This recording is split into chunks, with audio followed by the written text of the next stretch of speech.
Welcome to the Anson Solicitors Podcast. I am joined today by Amy Summerton from Walton Homes Limited.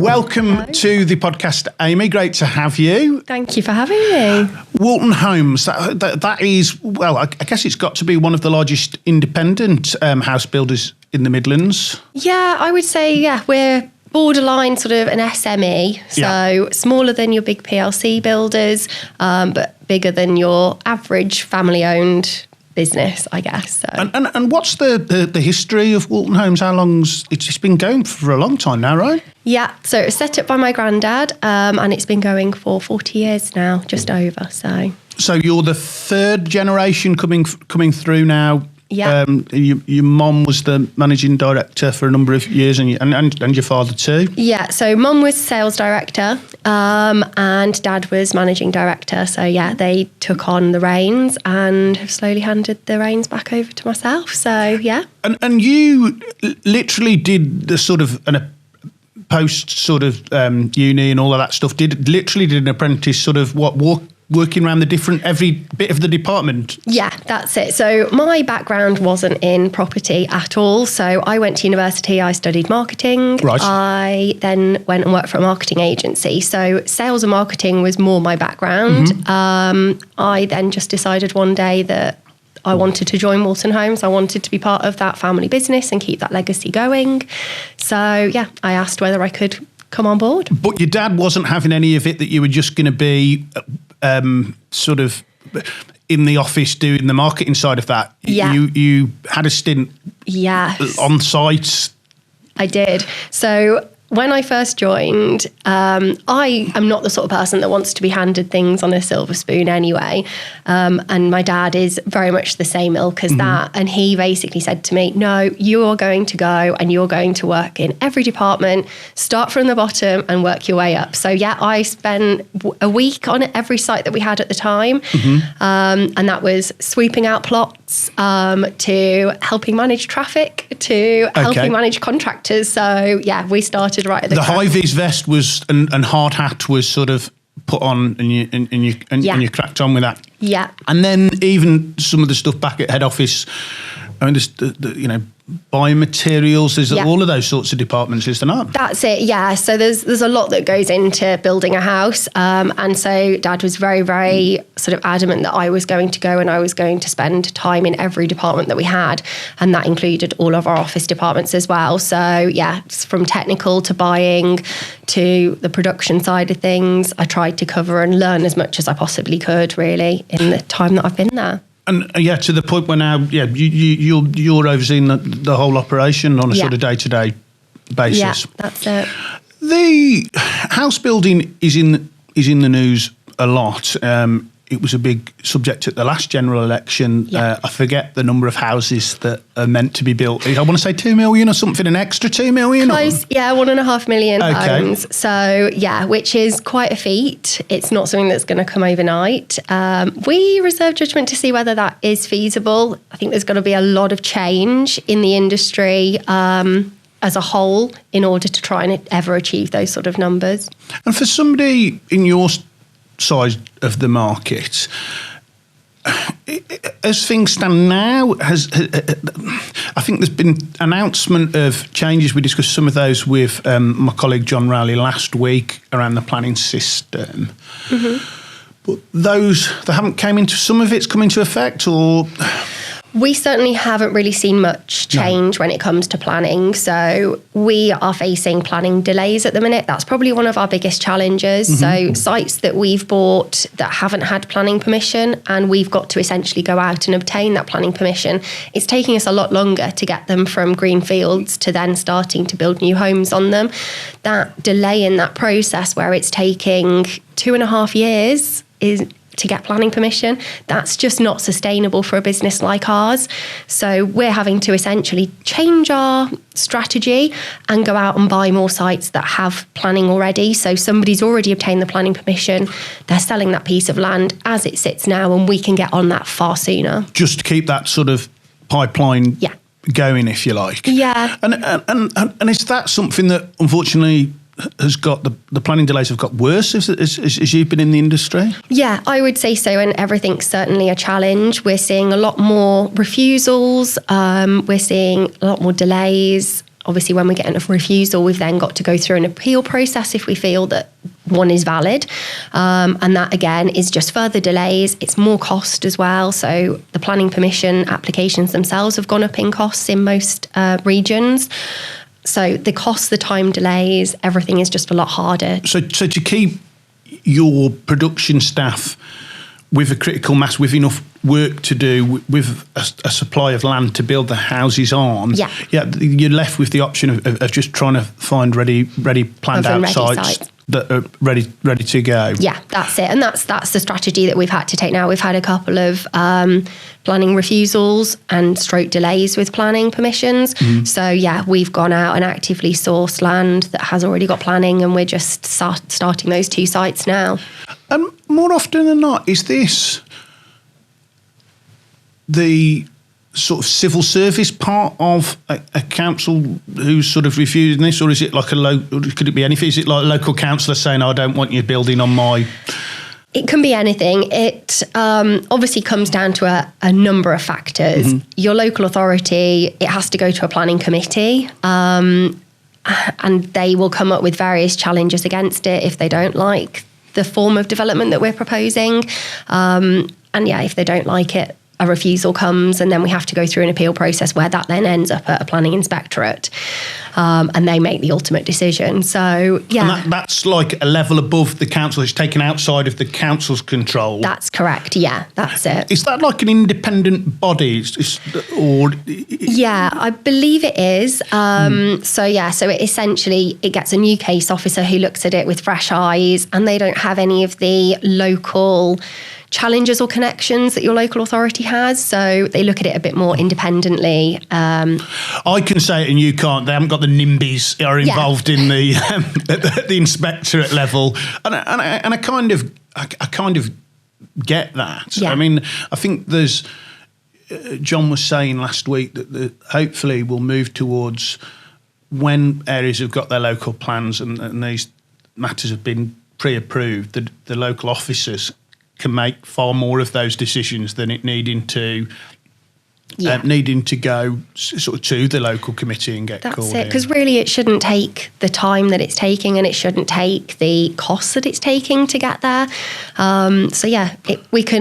Ultimately we can't build our 1.5 million homes without planning permission, and if that system isn't in place to start getting those planning permissions through, we just simply aren't able to go out and build those homes.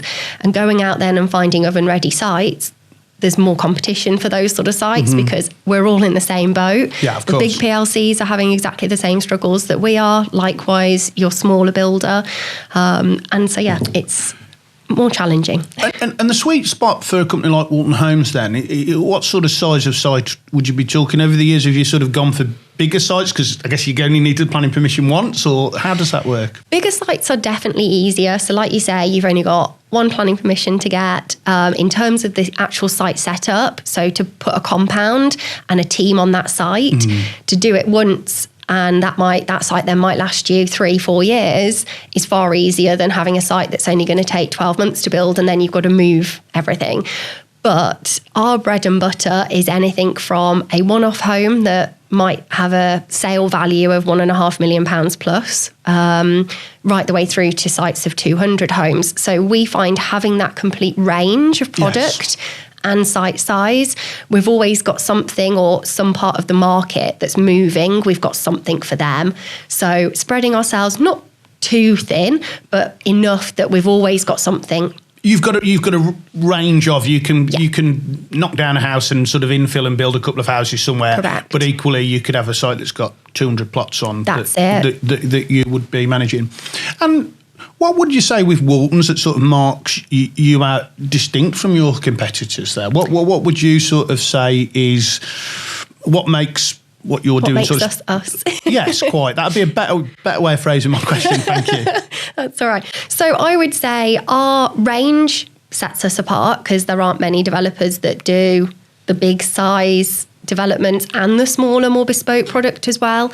We do an awful lot of changes for our purchasers. So if a purchaser comes to us and they've got disability requirements, or they've got just personal preferences for, they want a wall taking down in that room, or they want a lift shaft putting in, if they've got disability requirements, we will do that, subject to obviously stage of build, and we will quote for that for them and we'll make any adaptations as they want. You can be quite bespoke. Yeah. For sort of make the house to measure. You're not resolutely, we've got our shape and... That's it. If it requires planning permission, that obviously slightly changes the ball game, but 9 times out of 10, we can facilitate most people's preferences for tweaking and changing any of our standard homes. Are the challenges still in terms of production and skills and getting the builders together to lay the bricks and do the plumbing and all of that sort of stuff? And where are we in the market currently for that? It's difficult. So a lot of our subcontractors, so we build all of our homes with subcontractors. Yeah. We have our own painters, gardeners. And a site manager, presumably. And site managers, forklift drivers. But most of the trades for the actual build, we use subcontractors. Now, we've got subcontractors who have been with us for an awfully long time. We've got a few that are new to us as well. But yeah, skill shortage. We know it's there. We know it's coming. It's getting a lot harder to find trades that produce the quality that we seek. But also just knowing that we've got bricklayers that have been with us now for 30 years. Who's going to replace them once we lose them? You know, I saw a fact actually on bricklayers. The average age of a bricklayer at the minute is 50 or early 50s. That's so scary because that's a dying breed. And also, I mean, I think if you're a young person, and the courses and apprenticeships are out there, right? But if you want to make a few quid, you know, unfortunately, AI is not going to replace bricklaying, is it? No, that's it, exactly. You know, I mean, I know there's a lot of developers that are going timber frame, but there's always going to be a requirement for bricklayers, you know, carpenters, electricians. That requirement won't change. That will increase if we're going to be building our 1.5 million homes. Have we got the skills to even do that with the people on the ground and doing all the hard work behind it? If you had to pick your own trade and do one of them, which one would you do? I've always wanted to try bricklaying, but I have never laid a brick in my life, Martin. So, the one thing that I've noticed about bricklaying recently, right? I've never laid a brick in my life. Just for the record, I mean, my skill set for anything like that is horrendous.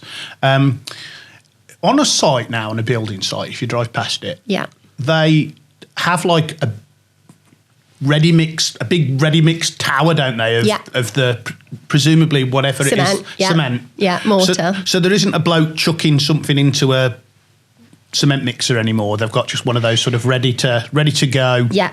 Now, the benefit with that is it's consistent mix. Right. So you don't get changes in the consistency or the colour, right, which can happen with hand mixing. We actually buy mortar tubs in. So essentially, it's come from a mortar company and it comes delivered in tubs to our sites. That's purely because we're not doing the volume to get through mortar in one of those big silos. So, yeah, there's various different ways of doing it. But bricklaying is huge and it's always going to be there. But apprenticeships, I think, are hard. I don't feel that many apprentices actually complete their apprenticeships. Yeah. A lot of them drop out. Too. Yeah, so that's not ideal because people are investing in that person to try and bring them into the industry. And then if they're not completing it, that's disappointing. Yeah, and I think sometimes people are starting that apprenticeship at the sort of wrong time of life as well. That sort of 18 to 22. You know, these days, as you say, it quickly can be attracted by doing some other kind of job, but you sort of are not going to take the long-term view. But that guy who properly learns how to do it, you know, they're invaluable. They really are invaluable. Well, I know a couple of brothers, the Salt brothers, if they're watching, who do that, you know, and they've stuck with it and can now lay bricks and, you know, are starting to earn some decent money doing it, which I guess you've got to sort of stick with it. But perhaps sometimes as an industry, this applies across the board, by the way, including in my profession, perhaps what's got to happen is sort of looking at people slightly older to go into their apprenticeships. Maybe there should be apprenticeships when you're 25 or something like that. I mean, ultimately, should there be an age on when you do an apprenticeship? Probably not. So Jason Alcock, our employment law, will be watching this and tell me there isn't one. But comment below, Jason, as to whether I've got the law there wrong. Another aspect of, I guess you've got architects who do the design, the external design and shapes of the houses. Yeah, so we use external architects and consultants for that. But the internal sort of look and the interior design, is that something that you've had a sort of role in shaping over the years yourself? Is that something you're keen on? Yes, no, I really enjoy that. So all of our sort of specifications on every single site is different. So no two sites are exactly the same in terms of the tile choices available, the kitchen manufacturers, through to we change things like staircases. They might be ash on one site, they might be oak on another, which makes it interesting, makes it quite hard for our sales team because they have to rely on a piece of paper that tells them in order to sell that property and talk people through the specification. But yeah, it gives us that scope to design a house that's suitable for what we think that end buyer is going to be. Kitchens, tiles, our purchasers get a choice of. So if they're early enough in the process, they get a selection to pick from. So they might go, okay, I want a green kitchen, and we go, okay, well, these are the ranges we've got. Again, like I say, if we haven't got that available, we'll go and we'll find it. Go pick your kitchen. A lot of people, though, I guess might be like myself here, and I'm putting my wife into this as well, that would not be actually want somebody to almost design it. I know some people are very specific about their taste, but I think if I'm buying a house, I want somebody to sort of tell me help with that sort of stuff. Yeah. How do you keep up to date with the trends or the designs or perhaps it doesn't change very much? No, actually it does. It changes massively. Kitchens are probably one of the biggest ones that we found. So recently we've gone through the blue cottage style kitchen. The sage green kitchens were very, very trendy at one point.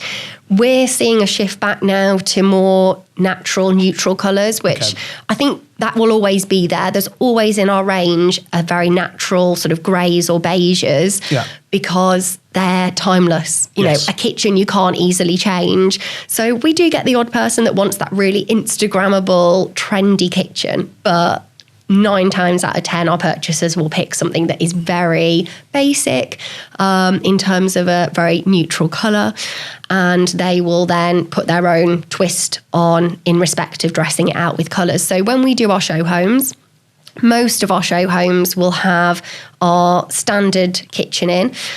Sometimes we'll upgrade them. So we've got a site just outside Lichfield that we've got 2 show homes on. So one has been done to our standard specification. So if you came to us and said, Amy, I want to purchase a house off you, I don't want any extras, what will I get? We can show you exactly what you get for your money. Aside from the fact, obviously, we've furnished it and put curtains up and flooring in. That is the specification of that site. We've then got another house next door, which has got an upgrade or fully upgraded kitchens, tiles. It's got ceramic tiling on the flooring. Like the world is more out there, like the other house on the estate. Yeah, that's it. Much more out there. And that's not everybody's cup of tea, but with show homes, we can push boundaries. Is there a trend going at the moment that you've sort of really leaned into that you're really keen on in particular? Or perhaps it sounds like it's reversing to natural colours, is it? Yeah, we're definitely going back to the more natural neutrals. Obviously, we've gone through the whole wall panelling. That has been a massive, massive era of late, which obviously... Plastic, I get that in sort of shower rooms and... No, panelling round living rooms, bedrooms, where people essentially put mock panelling, as it were, back in the day in manor houses. Right. People have been mimicking that in their homes. That's been huge. And show homes, we've seen that come up more and more. We've chosen not to do that in any of our show homes at the moment, but we know it's a trend and it might be one that we choose to put in a show home in the future. Well, yeah, there's certain benefits to that, I think, in kitchens and whatever, because you can get this antimicrobial, germ-killing panels, can't you, that sort of help from that perspective. I've seen that. Well, that's just somebody trying to sell me something recently, was extolling the virtues. The current trend with houses is downstairs, it's basically one big room. Is that fair? Yeah, open plan is definitely more popular. We have got a complete mix of properties that we've got available at the moment. So we still do a traditional home where you've got a separate dining room, a separate kitchen, which has got the ability for either a breakfast bar or a small table, separate lounge, separate playroom. But certainly at the moment, the big open plan, expansive spaces with lots of light, bifold doors, big patio doors, that is very much in at the moment. Conservatories are out now, right? Is that right? Or still? I'm sure, by the sound of things, you can, if you want it with you guys, you can have one. But yeah, ultimately, world's your oyster. Conservatories are different because you need planning permission if you're going over a certain height or a certain sort of size. But we have got homes that have got almost are an orange tree, but aren't an orange tree. So they might have like a glass roof to them, which again lets more lighting, gives you that feel of a conservatory, but much more modern. And people do love that. And insulated, isn't that one of the things with conservatories that you sort of line is you're boiling hot in the winter, so in the summer and freezing, and then cold in the winter. In the winter, this is me getting double glazing salesman sales patter for them really. Yeah. If you were to pick a sort of a room in the house that that it would be your favourite to design, or even just what's your favourite? What would be your favourite room in a house? A kitchen dining room, love, because there's just so much scope with a kitchen, and I think if you get it right, it can be so eye-catching. Whether you go modern, whether you go more traditional with it, doesn't really matter. But I think you can really make a statement in a kitchen dining. Is that where you hang out in your own house? That's the sort of the hub of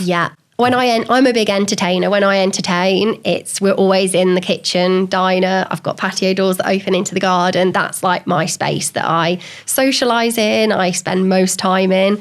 Plus, I love cooking and baking, so I guess you can find me in the kitchen most of the time. That comes naturally then. Just then moving on to you've got your planning permission. So you bought the land. The order of that sounds like it's changing a little bit now. Yeah, a little bit. You've got the trades on board, the subbies to build the place. Yeah. You've designed it. I've definitely got that in the wrong order, because if you're building it before you've designed it, you're in difficulty. Trouble. You've now got to sell it as well, right? Yeah. Now, depending on where we are in the market, I mean, sometimes there'll be different times when people are buying them sort of off plan before they've even seen them. What do you do to sort of, that's your background, sales and marketing. Yeah. Is that an aspect of the job that you enjoy? Yeah, I really enjoy it because it's a challenge. Like you say, we've got sites where people will purchase off plan. And I know a house is the biggest purchase somebody's ever going to buy. That we're such a massive part of somebody's life when they're committing to us and putting their trust in us to deliver them a home, especially when it's not built. Selling off plan doesn't happen as often as it used to, but I think that's a confidence thing with purchasers. I think, the industry as a whole at the minute, purchasers have lost confidence. And through that, we find that people are a little bit more tentative to commit early doors. But there are some sites where people are just so dead set on that location or that site. And if it's a site that is only like 4 or 5 homes, they know it's limited. So they've got to get in there and get it. Yeah. But we've had a number of estate agents on the podcast, and they've discussed sort of how some of that has sort of changed as the years has gone on. Is a lot more of this done online now? Yeah, a lot more is online. We're as a business, we're still quite paper based. We still like to show purchasers printed plans. We're not fully digital, no. But certainly a lot of the process has turned digital, and purchasers do a lot of their homework now online before they even come to site to even look at the site or look at the product that we've got. They will do all the research on our website, on Rightmove. We've got to make sure we're there. We've got all of the information available to purchasers so that they can make an informed decision whether it's something that they're interested in or not. We'll welcome anyone in to our show homes and our sales officers, but 9 times out of 10, they already know what plot they want, what house they want, what the specification is, and they come in with their shopping list of, is this possible, is that not possible? And we obviously talk them through that. And then do you have your own sales team, or do you work with local estate agents, or a bit of a mix? Or Bit of a mix. So depending on our site size, if it's a small site, we don't tend to have a sales negotiator on site. If it's a bigger site, we will do. So there'll always be a presence on. Almost like your own mini estate agent. Yeah. But employed by you. That's it. Yeah, exactly. So they know our product inside and out. They know the site inside and out. They are situated on that site. So they're the best place to answer any questions. But we do use estate agents as well. So yeah, we use local estate agents. It could be 1 or 2 estate agents per development that we've got. Plus we're on Rightmove, etc. So we've got other tools to reach a much wider audience than just hoping people will find us. And I guess as we sort of move right the way sort of through the phases of this, and it is a legal podcast, the legal process, how do you find that? We've had frustrations with different people we've had on, particularly in relation to property, just how long the process is taking these days. Yeah, it's taking such a long time, and that's frustrating from our point of view, but also for our purchasers. If there's chains involved, so there might be our purchasers sold their property, and that chain could be up to sort of 3-4 properties and purchasers in that chain. That can be so frustrating when delays are happening or communication isn't always there. I think communication's so key. If that's happening, everyone's on the same page. If that's not happening, then it can just go stagnant. Because the technology, it's an interesting phenomenon, because weirdly, the methodologies for communication in our sector have vastly improved.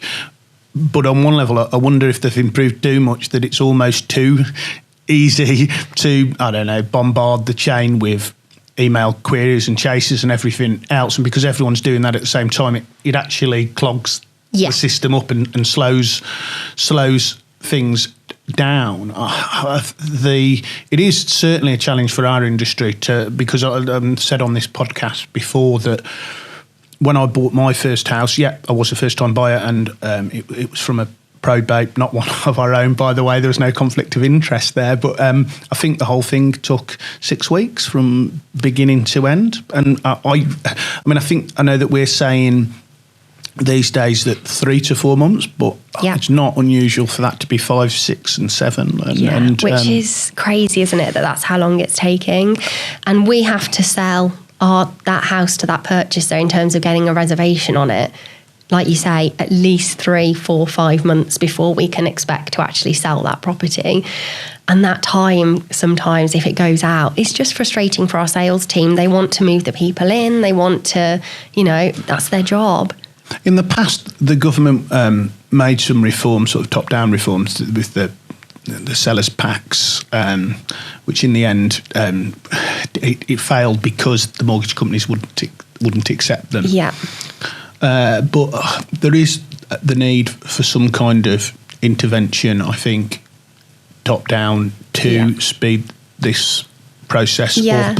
I wonder if AI will have a role to play with answering some of the local inquiry searches. Yeah. For that to get digitised. I mean, searches are taking so long now, and we've had delays with some of them recently on chains, and it's frustrating because that's out of everyone's hands. If that's with the local authority, then you've got to wait for them, haven't you? I mean, we'll be blaming the local authority, of course, as lawyers. We will, we will look to cast dispersions wherever. But I think some solution is needed to somehow lean into the technology, to make the technology work for the customer so that the process is sped up. Because with the fact that you could now do, I don't know, a land registry search, I could pull it up on my phone now. You can get that instantly.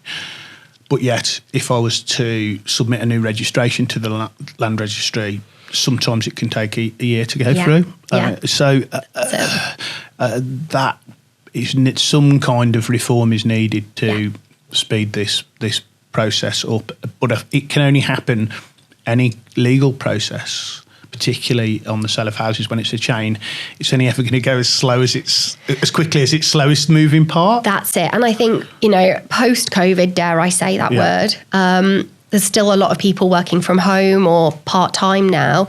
And we find frustrations with just not being able to pick the phone up to that person in an office. For them to go and speak to their colleague and just get it sorted is so frustrating from our part. I mean, I'm a firm believer in if there's a problem, pick the phone up. It's far quicker than sending emails back and forth.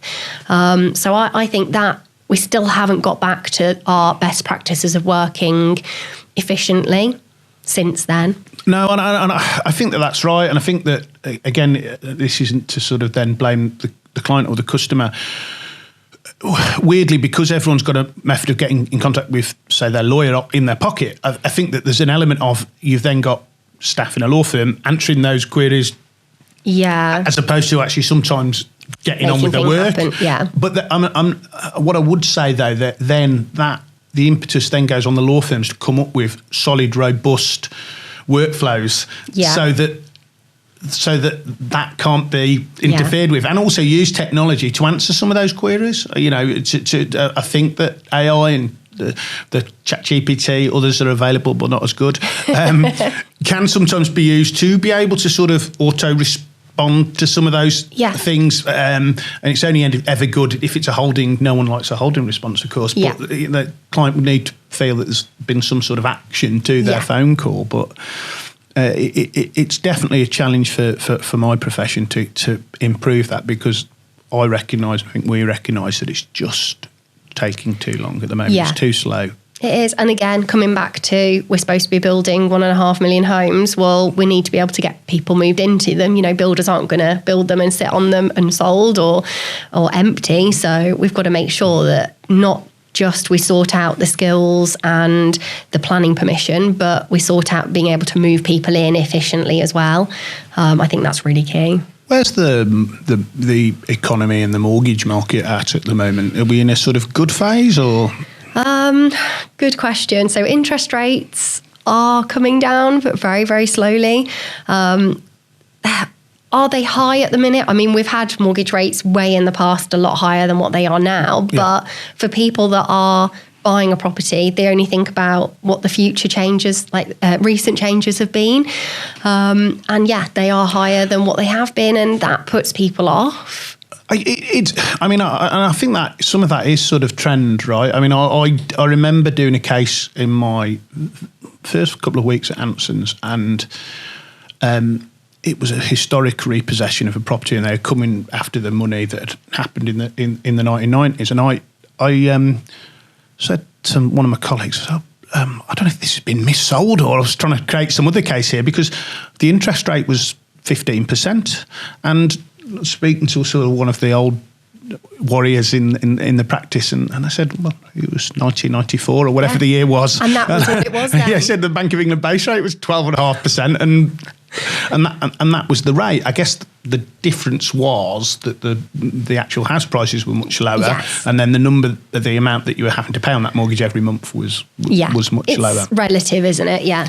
And there are some new products coming on for first time buyers. We're sort of going back to being able to get sort of 100% mortgages and the like, are we? Yeah, they have been bringing back a few more like that, which is really, really good. I mean, we were quite good advocates for the Help to Buy scheme. I think if the government brings something like that back, obviously our market is only as good as the first time buyers coming into it. Yeah. You know, they're the people that are normally at the bottoms of the chain starting to get things moving. And I think without supporting them, it makes life a lot harder. The support's certainly not there so much for them, aside from obviously the mortgage support that's around at the moment. And it's a case of shop round, you know, there are deals out there. Find a good mortgage advisor and hopefully they'll be able to sort you out. And then there are a number of those guys about there, aren't there, who can assist with that sort of thing. And we've got a few relationships with them as well. So, you can refer people on to people to try and get some finance, some finance for the property. That's it. So you remain, cautiously optimistic that we're into, you know, I guess the demand is greater than the supply. Is that fair? I would say we're not carrying much stock at the moment. So we haven't got too many built houses that are sat empty waiting for buyers. We're building pretty much at the same rate as our sales rate, but there's still room for improvement. So but ultimately, it's a market that is always going to be there. Houses are always going to be a necessity for people.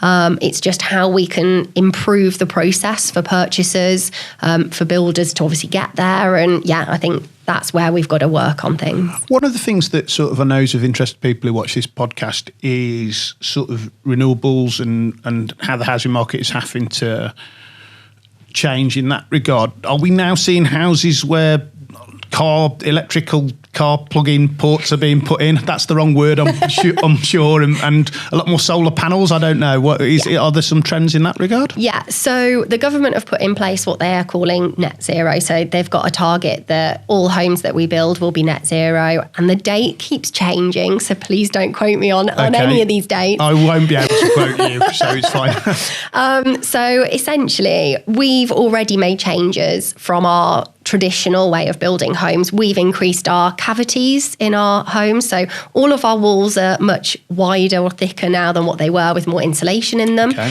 Every home we're building now has got solar panels on the roof. This is all to tick boxes that we hit essentially the current target on every home built. Every home's got car chargers. So if you apply for planning now, the planning commission, it will state you've got to put a car charger on. So all of homes now, all of ours have got car chargers on. We have recently done a bit of a trial on air source heat pumps. I was going to ask you about that, right? Yeah. So my understanding, perhaps this has changed, or am I getting the wrong thing? Don't you need quite a large surface area in the back garden to accommodate one of those? Yes. So we did a trial because we were like, how's this going to work? If we're moving to having to, at one point they were talking about gas going, and we have got to go to an air source heat pump or another form of electric heating. Mm-hmm. And so we were like, right, let's trial this out. We need to understand it. We need to understand what the implications are for our homeowners. If we've got to sell this product, we need to know what we're talking about. So we took our site over at Walton, just outside Tamworth. We built 2 houses, identical house types next to each other. Mm-hmm. One was built in old regulations, so gas boiler, a standard size cavity. The other one was built with an air source heat pump rather than a gas boiler. Now, the air source heat pump was a challenge, one, to even fit into our property. You've got to find space, like you say, outside for the actual external element, but internally as well. There's an awful lot of stuff to fit into the house. Now, upstairs, if you want to fit a massive tank for your hot water, you've got to improve the sort of ground floor joists. So we made the decision to fit it on the ground floor. Yeah. So we had to take a chunk out of the open plan kitchen diner and create like an airing cupboard downstairs. Okay, plant room almost. Yeah, a bit of a plant room. So many sort of wires and pipes and all the rest. So complicated. We fitted it. We had problems with the fitting of it as well. So from an installer point of view, and just from, the big electric panel was faulty on the one that we ended up with. Suddenly we're into delays because we can't get a repair done on it or a new part for it. And we've been monitoring those properties now for nearly 12 months since both properties became occupied, so that we can have a look at what the costs are for homeowners. And at the moment, air source heat pump is coming out more expensive. Oh dear. Which is not what we want to hear, really. Well, it sounds like the technology just isn't quite there yet to be able to... Yeah, and I think the government have pushed back the date for getting rid of gas. And I think that was a really good call, just so that we can prepare ourselves as an industry for those changes to come.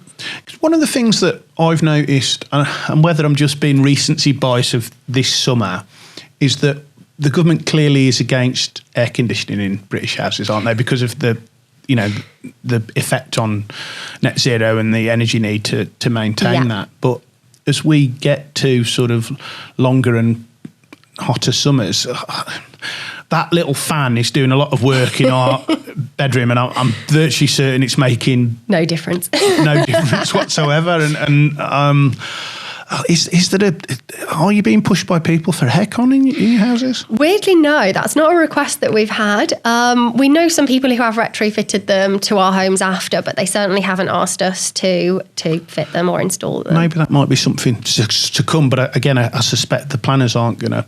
That's not going to be part of their agenda. Is more air conditioning. Yeah, I think one of the things to bear in mind is as well, we don't just build homes in areas that suit homes with solar panels on the roof and massive great aircon units or air source heat pump units. You know, we build in conservation areas as well. And what does that look like for future homes to fit into that? How do we do it?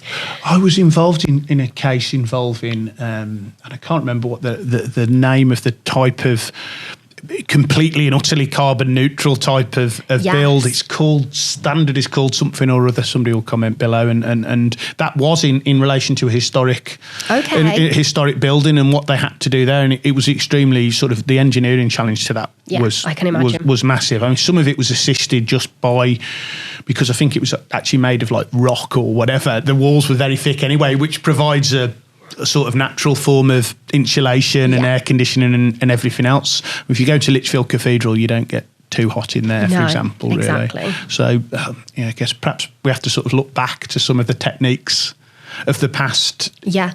To get on with that. What does the future hold then? What are you sort of looking forward to? What's on the horizon in terms of Walton Homes and its future plans? Yeah, so obviously it's relatively early doors for me, having stepped into the role that I'm in now.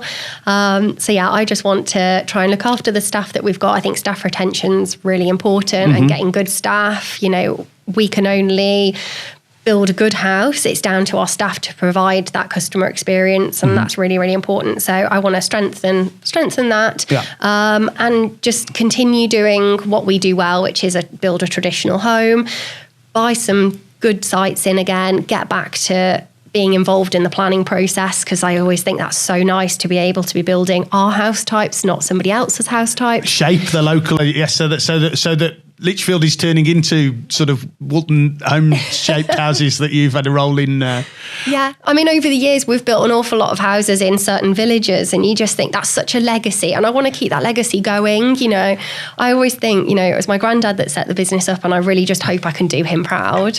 No, that's a great way of expressing it, and I guess it is one of those jobs, and from yourself right down to not even down to the bricklayers and to everyone who's working on that site. Once you've done that sort of job, you can drive past it, and I'm told that every builder says to their son in the car, I built that house. Yeah, well, I grew up in the era where I was a young girl out on site, you know, sat in a forklift truck at the age of like 5.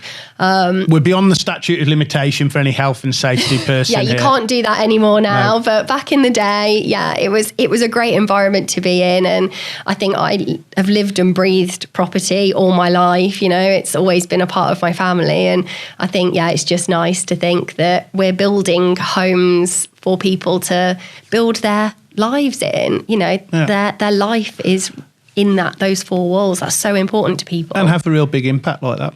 Well. Yeah. Amy, thank you very much for coming on the show today, and hopefully everyone will have got a big insight into what it's like to run a house building company. And I'm sure viewers can find you. Walton Homes into Google, the website will come up. Yeah, the houses are on Rightmove and at various locations across the Midlands. Yeah, that's it. But thank you for having me. Thank you. That was great.